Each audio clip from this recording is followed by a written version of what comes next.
Hello everyone. हमारा जो है एडजेक्टिव क्लोज का टॉपिक चल रहा था, वो अभी हमारा एक वीडियो में कंप्लीट नहीं हुआ था। अब हम उसको कंटिन्यू करते हैं क्योंकि अभी एडजेक्टिव क्लोज जो है वो छोटा टॉपिक नहीं है कि बहुत छोटे उसमें सम अप हो जाएगा। तो देखते हैं एडजेक्टिव क्लोज में जो है हमने जैसे कंजंक्शन का यूज किया था कि हम हु का, विच का, हुम का, हुज का, ऑफ विच का, इनका यूज करते हैं। तो दूसरी चीज आती है कि हम इसमें दैट का भी यूज करते हैं, लेकिन दैट का यूज हम कब करते हैं? देखिए, हम कहते हैं कि हमने लिविंग बीइंग के लिए हम हु, हुम, हुज का यूज करते हैं, और नॉन लिविंग के लिए हम किसका, विच का और ऑफ विच का यूज करते हैं। लेकिन जो दैट है वो लिविंग और नॉन लिविंग दोनों के लिए आ सकता है, दोनों के लिए हम दैट का यूज कर सकते हैं, ठीक है। तो लेकिन कहाँ पर बहुत सारी ऐसी जगह होती है जहां आपका हु आता है, लेकिन उस वहां पर अगर देखा जाएगा तो हु और दैट दोनों होंगे, विच और दैट दोनों होंगे, तो हम वहां पर प्रीफर करेंगे दैट को। क्यों होता है, किस कंडीशन में होता है, उनको यहाँ डिस्कस करते हैं। देखिए, जब किसी सेंटेंस में हु दिया गया हो, व्हाट दिया गया हो, सुपरलेटिव डिग्री दिया गया हो, तो वहां पर हम जो हमारा हु, हुज, हुम, विच, ऑफ विच है, उसकी जगह पर हमें दैट कंजंक्शन लगाना ज्यादा सही रहता है। यानी कि वहां पर हम कौन सा रिलेटिव प्रोनाउन लगाएंगे, दैट लगाएंगे। इसका एग्जाम्पल के थ्रू देखते हैं। Who is the girl who is singing, ठीक है। हु इज द गर्ल, लड़की कौन है, कौन गा रही है। तो यहाँ पर ये गाने वाली इंफॉर्मेशन किसके बारे में है, इस लड़की के बारे में है। तो हु इज सिंगिंग, कौन गा रही है, वो लड़की कौन है जो गा रही है। तो गा रही है कौन, ये लड़की, यानी लड़की की इंफॉर्मेशन। तो हम इसको गर्ल के बराबर में हम इसको लिखेंगे। अब देखिए यहाँ पर लिखेंगे हु इज द गर्ल। अब अगर हमने यहाँ पर, अब क्योंकि गर्ल क्या है, लिविंग है, अब लिविंग होने के अकॉर्डिंग हमें यहाँ पर हु लगाना चाहिए, कौन गा रही है या जो गा रही है। लेकिन अगर हमने यहाँ हु लगाया, यहाँ पर भी हु लगा दिया, और यहाँ पर भी हम अगर हु लगा दे तो ये तो गलत हो जाएगा, हु इज सिंगिंग। अब अगर हम इस सेंटेंस को पढ़ेंगे तो ये तो बहुत ज्यादा गलत लगेगा, who is the girl who is singing, तो बहुत अजीब सा लग रहा है। तो अगर हमारे पास ऑलरेडी हमारी जो क्लोज है उसके अंदर अगर व्हाट है, विच है, हु है, अगर ऑलरेडी दिया हुआ है, तो उस कंडीशन में हम दोबारा से वो इंटेरोगेटिव वर्ड का यूज नहीं करते हैं, उसकी जगह हम किसका यूज करते हैं, दैट का यूज करते हैं। तो यहाँ पर हम क्या लिखेंगे, दैट लिखेंगे। तो यहाँ पर दैट कंपल्सरी है, मतलब बेटर माना जाएगा। अगर आपके एग्जाम में आता है तो दोनों ऑप्शन में से आप क्या लगाएंगे, दैट लगाएंगे।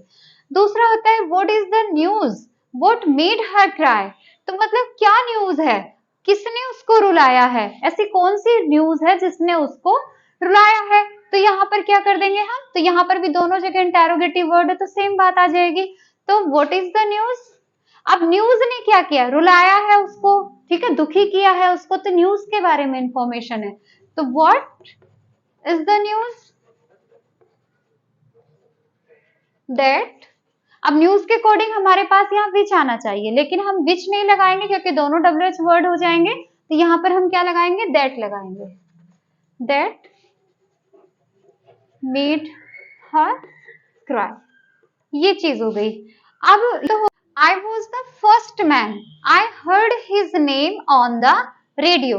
अब यहाँ पर ऊपर वाले जो दोनों सेंटेंसेस हैं उनमें हमने देखा है कि WH वर्ड आया हुआ है। अब WH वर्ड आया हुआ है तो दो हम WH वर्ड का यूज नहीं करेंगे, दैट लगा दिया। जब हमारा और दूसरा रूल क्या है कि सुपरलेटिव अगर डिग्री हो या फिर हमारे वो हो ऑर्डिनल नंबर्स हो, first second third fourth fifth ऐसे वाले नंबर्स हो, तब हम क्या लगाते हैं, दैट लगाते हैं, ठीक है। तो I was the first man, first क्या होता है आपका, ऑर्डिनल नंबर होता है, तो यहाँ पर भी हम क्या लगा देंगे, दैट लगा देंगे। तो क्या बनाएंगे, अब ये कौन था, I heard his name on the radio, ठीक। तो I was the first man, ये जो मैन है ये कौन है, आई, और इसी मैन ने क्या किया है, इसके बारे में रेडियो पर पहली बार उसका नाम सुना, तो यहाँ इसी के बारे में इंफॉर्मेशन है। तो क्या हो जाएगा, I was the first man that heard his name on the radio, इस तरीके से हो जाएगा। तो यहाँ पर सुपरलेटिव होगा तब भी हम इसी तरीके से दैट लगाएंगे। और एग्जांपल्स देखते हैं। Patel was the strongest man. अब स्ट्रॉन्गेस्ट क्या है हमारा, सुपरलेटिव डिग्री। पटेल जो स्ट्रॉन्गेस्ट मैन इंडिया प्रोड्यूस्ड, जो कि इंडिया में पैदा हुआ है, ठीक है, जिनका जन्म कहाँ हुआ है, इंडिया में हुआ है। तो यहाँ पर स्ट्रॉन्गेस्ट सुपरलेटिव डिग्री है, तो यहाँ पर मैन के अकॉर्डिंग हमें लगाना चाहिए हु, बट हम यहाँ पर हु नहीं लगाएंगे, यहाँ पर हम लगाएंगे that. Reason superlative degree, superlative degree है तो हम दैट लगाएंगे, ठीक है। तो हमें देखना क्या है कि दैट का यूज हमें कहाँ करना है। All, the same, some, many, only, none, few, first second third, यानी कि वही ऑर्डिनल नंबर्स हमारे, फाइनल, इनसे पहले अगर ये हमारे सेंटेंसेस में, हमारी क्लोज में, हमारे एंटीसीडेंट से पहले दिए गए हैं, इनके बाद क्या आएगा, हमारा एंटीसीडेंट आएगा। तो एंटीसीडेंट इससे पहले अगर ये वाली सारे वर्ड्स आ जाते हैं तो हम वहां पर क्या करते हैं, वहां पर हम दैट लगाते हैं। तो यहाँ पे अगर हमारी कंजंक्शन आएगी तो वो क्या आएगी, दैट आएगी। दूसरा, अगर एंटीसीडेंट से पहले या वहां पर जो हमारे मतलब फर्स्ट वाली जो क्लोज है, अगर उसमें हमारा नथिंग, एनीथिंग, एवरीथिंग आया हुआ है, तब भी हम कौन सी वाली रिलेटिव प्रोनाउन लगाएंगे, दैट लगाएंगे। यानी कि अगर ये सारे वर्ड्स दिए गए हैं, all, the same, some, many, only, none, few, first, final, और ये सब वर्ड्स दिए गए हैं, नथिंग, एवरीथिंग, एनीथिंग, ये दिए गए हैं, तो फिर हम वहां पर क्या लगाएंगे, हम अपना दैट ही लगाएंगे। वहां पर कोई दूसरा, चाहे वहां पर एनिमल हो, बर्ड हो, ह्यूमंस हो, कोई भी हो, हमें कौन सा रिलेटिव प्रोनाउन लगाना है, हमें केवल और केवल वहां पर दैट लगाना है, ठीक है। अब इसके भी कुछ एग्जाम्पल्स देखते हैं।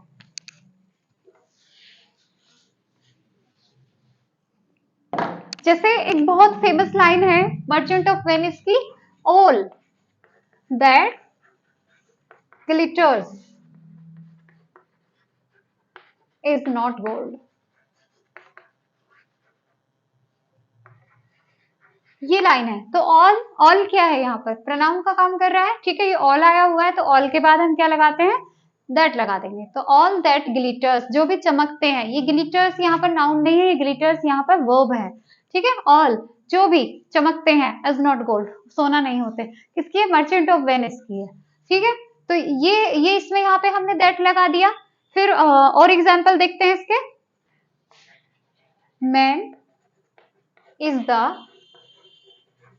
ओनली एनिमल, अब यहाँ पर ओनली आ गया, कुछ नहीं सोचना है, ओनली आ गया है, दैट लगा देंगे, दैट कैन टॉक, ठीक है। मैन क्या है, ओनली एनिमल, जो बात करता है। एडजेक्टिव क्लोज क्यों है, क्योंकि वो जो एंटीसीडेंट है, जो नाउन या प्रोनाउन है, उसके बारे में इंफॉर्मेशन है, इसके बारे में इंफॉर्मेशन है, ये कौन है, ये है, और इसके बारे में क्या है, इंफॉर्मेशन है, ठीक है। ये तो यहाँ पर क्या है, ये एनिमल, यहाँ पर ये एंटीसीडेंट हो गया इसका।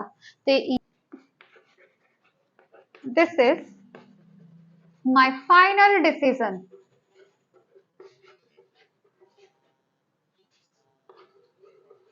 दैट कांट बी चेंज्ड, ठीक। तो यहाँ पर क्या आया, फाइनल आ गया। तो फाइनल आया, फर्स्ट आएगा, सेकंड आएगा, लास्ट आएगा, फाइनल आएगा। यहाँ पर अगर ये सारे वर्ड्स आ जाते हैं तो यहाँ पर हम क्या लगाते हैं, दैट लगाते हैं, यानी दैट हमारा रिलेटिव प्रोनाउन आता है वहां पर, ठीक है। ये हुआ। और इसमें से इनके एग्जाम्पल्स देखते हैं। शी टुक एवरीथिंग,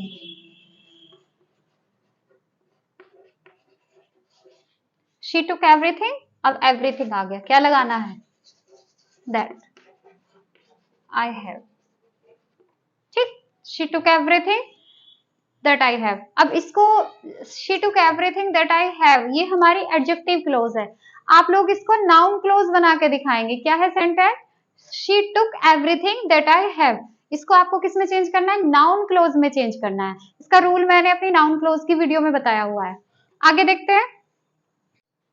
अच्छा, कुछ नाउन हमारे ऐसे होते हैं जैसे उनमें हमें ये पता नहीं चलता है किसके बारे में बात की जा रही है, यानी कि हमें ये नहीं पता होता है कि ये मेल के बारे में बात की जा रही है, फीमेल के बारे में बात की जा रही है, यानी कि जब हमें उनके जेंडर का पता ना हो, ठीक है, तब हम क्या यूज करते हैं, दैट का यूज करते हैं। जैसे टीचर, स्टूडेंट, ठीक है, कुछ भी हो सकता है उसमें, कलीग, कोई भी हो सकता है।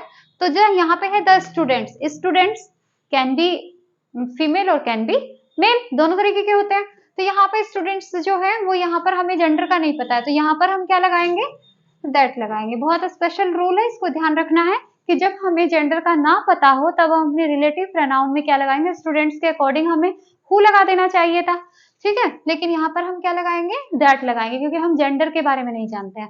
नेक्स्ट है, अगर हमारे पास में दो नाउन हो, दो नाउन दिए गए हों और उनमें से एक जो है, एक तो ह्यूमन हो गया और दूसरा जो है वो या तो एनिमल बर्ड वगैरह हो गया या फिर कोई थिंग हो गई। अब उनमें से एक ह्यूमन और दूसरा एनिमल या थिंग हो गई, तो उस कंडीशन में भी हम दैट लगाते हैं। जैसे the boy and his dog, boy क्या हुआ, ह्यूमन हो गया, डॉग क्या हुआ, एनिमल हो गया। जब इस तरीके की कंडीशन हो तब भी हमें क्या लगाना है, दैट लगाना है। That crossed the field. This is the best. अब यहाँ पे बेस्ट क्या है, सुपरलेटिव डिग्री है, तो बेस्ट सुपरलेटिव डिग्री है तो हम क्या लगाएंगे, कुछ नहीं सोचना है, दैट लगा देंगे। बहुत easy. This is the best that I can do, तो यही सबसे ज्यादा बेस्ट जो मैं कर सकता हूँ। सभी का साउंड किसका आ रहा है, ज का साउंड आ रहा है। ठीक है, तो ये हमारे दैट के कुछ स्पेशल रूल थे। यहाँ पे अगर हमें नॉर्मली हम इन कंडीशंस में जो है, हमने एक जो हमारा स्टैंडर्ड रूल है कि ह्यूमंस के साथ हम हु, हुम, विच का यूज, हु, हुम, हुज का यूज करते हैं और नॉन लिविंग के साथ में हम विच या ऑफ विच का यूज करते हैं। ठीक है, लेकिन दोनों कंडीशन में अगर ये वाले चीजें, ये वाले रूल्स, ये वाले स्पेशल वर्ड्स दिए गए हैं तो उस कंडीशन में हम उनके स्थान पर दैट का यूज करते हैं। ठीक है, थैंक यू।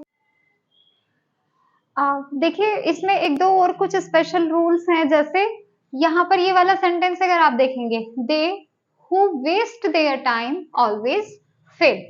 ठीक, तो अगर हमारा एडजेक्टिव क्लोज है और वहां पर अगर दे आया हुआ है, दीज आया हुआ है, यानी यहाँ पर दे या दीज आ गया, तो इसको हम चेंज करते हैं दोज में।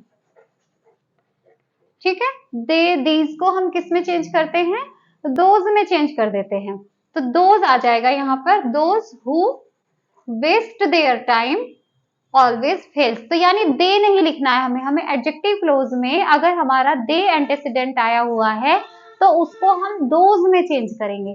दूसरा, जैसे नेक्स्ट वाला एग्जांपल देखें, my pen is the same, मेरा पेन जो है वो सेम है।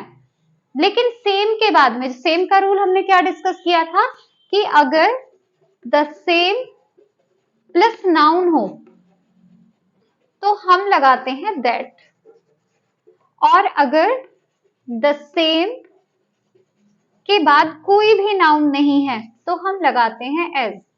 अब यहाँ पर my pen is the same, अब यहाँ पर सेम के बाद में कुछ नहीं है क्योंकि ये सेम क्या है, ये पेन है। ठीक है, तो यहाँ पर हमारे पास कोई नाउन नहीं है तो यहाँ पर हम क्या लगाएंगे, एज लगाएंगे, एज योर्स।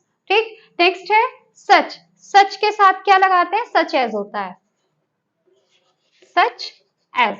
तो यहाँ पर such girls are not good as disobey their parents, तो यहाँ पर सच एज की फ्रेज होती है तो सच के साथ में एज लगाते हैं।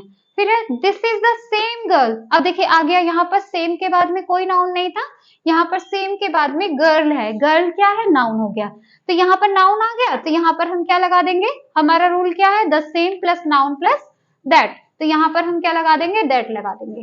क्या हुआ, this is the same girl that sang on the stage. अब इसमें एक और चीज मैंने बताई थी कि जब हमारे पास अनएक्सप्रेस्ड वर्ब होती है तब हम अगर द सेम के बाद में कोई नाउन भी आया हुआ हो तब भी हम एज में चेंज करते हैं। ठीक है, उसको देखते हैं एक बार।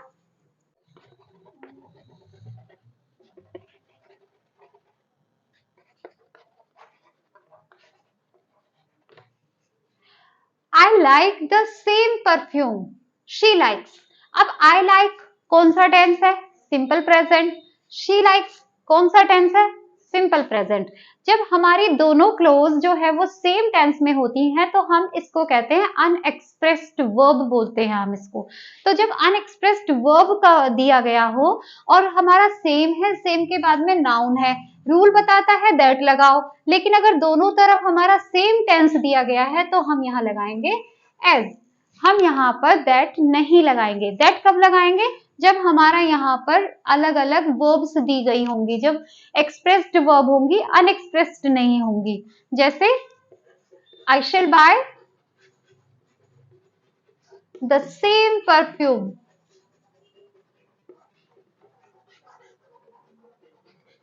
अब यहाँ पे दैट आ जाएगा क्योंकि हम टेंस चेंज करेंगे, दैट ही बोट, ये पास्ट में चला गया, और वो फ्यूचर में चला गया। तो यहाँ पर ये फ्यूचर और ये पास्ट, तो हमने लगाया दैट। यहाँ पर ये भी सिंपल प्रेजेंट और ये भी सिंपल प्रेजेंट, तो हमने लगाया एज।